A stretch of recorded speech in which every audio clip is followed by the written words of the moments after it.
Well, hello everyone. I am Matt Williamson. I hope everyone enjoyed championship weekend. Things are rolling along here. Senior Bowl is kicking in soon. I am digging into a lot of Senior Bowl research on these players. I'll watch all the practices. I am home. I am not in Mobile. But, we have 2 weeks here until the Super Bowl. Big time, obviously, for the Steelers in terms of, well, we're seeing across the league, a lot of coordinator hires. Maybe Washington now, gets their head coach with, the Lions being eliminated yesterday. But wanted to talk about, start the show, the Steelers apparently interviewed Arthur Smith over the weekend, former head coach of the Falcons. And he came to the Falcons via the Titans in the Tannehill, Henry, A.J. Brown era. And I know a lot of people, especially guys that play fantasy football, didn't like hearing this about Arthur Smith. I had Dejan Robinson all year and Kyle Pitts, and he doesn't use his best guys enough. That's a valid criticism. I mean, it absolutely is. They used 3 picks in the top 10 on Dejan Robinson, Kyle Pitts, and Drake London, and underutilized them, to say the least. Not London as much. And frankly, I think Pitts played injured all year, but the Robinson usage is a little befuddling, to say the least. And frankly, if you're the owner of the Falcons and you're going to use picks on skill guys like that, they need to be featured dudes that get a ton of touches, and that wasn't the case with the Falcons. However, that aside, and it's a big thing, don't get me wrong, I think he's a good coordinator. I don't think he's a great head coach, but he was exceptional with the Titans. Again, they traded for Tannehill from the Dolphins for like a 5th round pick when Tannehill looked washed, and won a lot of games with him. And it was a Derrick Henry-led offense. But the traits with Smith, and he's quite innovative. I mean, his usage of personnel is on the cutting edge. I mean, he does a lot of different stuff with the Falcons as well as going back to the Titans, even more so with the Falcons. Multiple tight ends, multiple backs on the field, quarterback-friendly schemes, which I think is the key here. And really, he had the least accurate quarterbacks in the league this past year with the Falcons. So what you would get with Smith is tons of play action, which I hope you say, yay, finally, because the Steelers have been at the bottom of the league in the usage of play action. That would change 180 degrees of Smith. He wants a big power back. Derrick Henry's a perfect example, but Najee Harris sure fits that bill, and they complement him with a second guy. Well, that sure fits around here, right? So big power running game, a lot of play action, a lot of diversified personnel groupings on offense.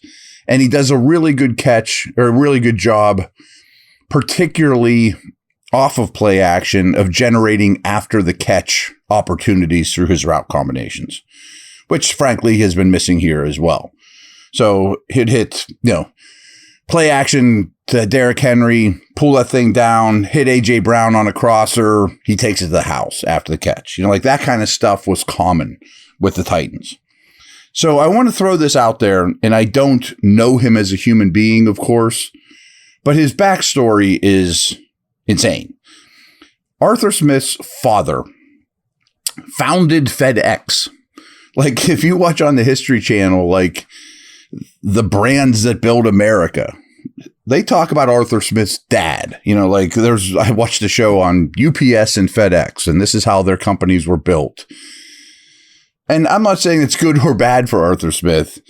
I'm just saying he's like one of Logan Roy's kids. Like he grew up in a billionaire environment. Now, that doesn't mean he's soft or things have been given to him, but he didn't have the usual way of growing up or into the coaching circles, or if he never makes another cent again, I'm sure he'll be just fine. You know what I mean? So I just find it interesting that his father was not just only like, oh, he was pretty high up in FedEx and did well. No, he started the company. I mean, like he created what FedEx is, which is pretty crazy.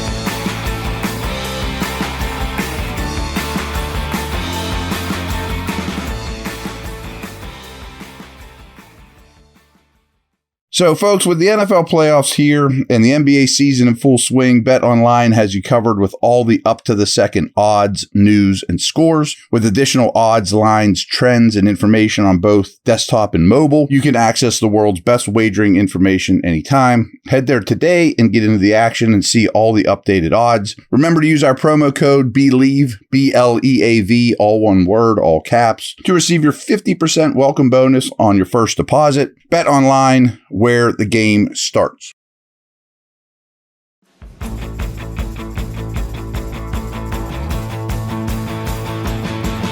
So I just started fiddling with it now. My article for this week is going to be, what can the Steelers learn and take away from the four offenses that were playing over the weekend? Ravens, Lions, Niners, Chiefs. Some of the most innovative offenses out there. So keep an eye on that. You'll probably get that tomorrow at this point. We'll talk about it throughout the week as well. But just some takeaways from those games.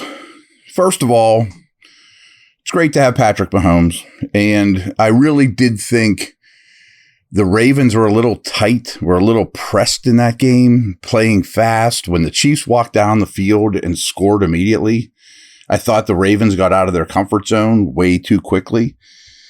Don't love seeing that. They had 4 first half runs to a running back when the game was close. And they were all like in short yardage situations. Like, they're one of the best running teams in the league. And yeah, Lamar got his here and there, but they didn't do what they are built to do.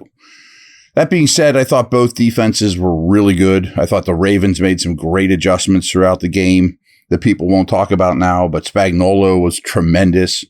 Their defensive backs were great in this game.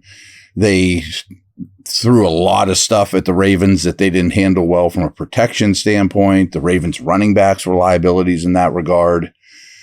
So, but in the end, and this is where it comes back to the Steelers, which, say what you want about Tomlin, I think he has a tremendous understanding of how not to lose NFL football games. And I've said this a lot to you guys, that at least as many games are lost in this league than are won. And in this instance, the Lions and the Ravens lost the game as much as the other team won them, maybe more. I mean, I definitely think more. And Tomlin gets crushed for conservatism, and I can be hard on him too. But a lot of it is knowing when to be aggressive, knowing not to when to lose the game. And much is going to be talked about Dan Campbell with him going forward on 4th, and he's reckless. And my initial thoughts were very much that way. But in a vacuum, I didn't think any of the calls were terrible. But the thing that I didn't think he had a great pulse on, which Tomlin does, is inevitably throughout the course of the game, little fires start. And you have to extinguish them. You can't let them grow. And I think when little fires were starting and it gets to the 4th down situation, there was more to lose than gain by kicking the field goal. Like, let's just kick the field goal with the lead, put that fire out, put more pressure on the Niners, as opposed to shoving it down their throat, even though the numbers tell us it's a good move and that we have a good play call for it. Because in a vacuum, all those 4th downs made sense. But I think in a little way, you kind of lose the feel for the flow of the game and your team specifically. The other thing I wanted to mention, too, about that game was I thought Goff played really well. But his weapons, especially compared to the Niners' weapons in the second half, Detroit's guys kind of disappeared, where Debo and Ayuk and McCaffrey and all the stars really stepped it up when it mattered most for the Niners. So I thought that was a big portion of that game. And more than anything, the Ravens and Lions made too many mistakes. And I do think there's a been there, done it factor to these big games. Chiefs go to the Super Bowl like every other year, give or take. The Niners have been in a lot of big games. This is new for the Lions. And I don't want to hear the narrative that, the Ravens are chokers, Lamar's a bum, blah, blah, blah. He didn't play well. I'm not avoiding that at all. He did not play well. But I don't believe in any stretch like, oh, we're all lucky that the Ravens have Lamar Jackson because they can never win anything with that guy. No. We can talk about that with the Browns and Watson. I don't think we can talk about that with the Ravens or the Bengals for that matter, who had a down year, of course. But those are my quick little takeaways from that and sort of a Steeler reflection on it. And we'll talk tomorrow. All right. Take care.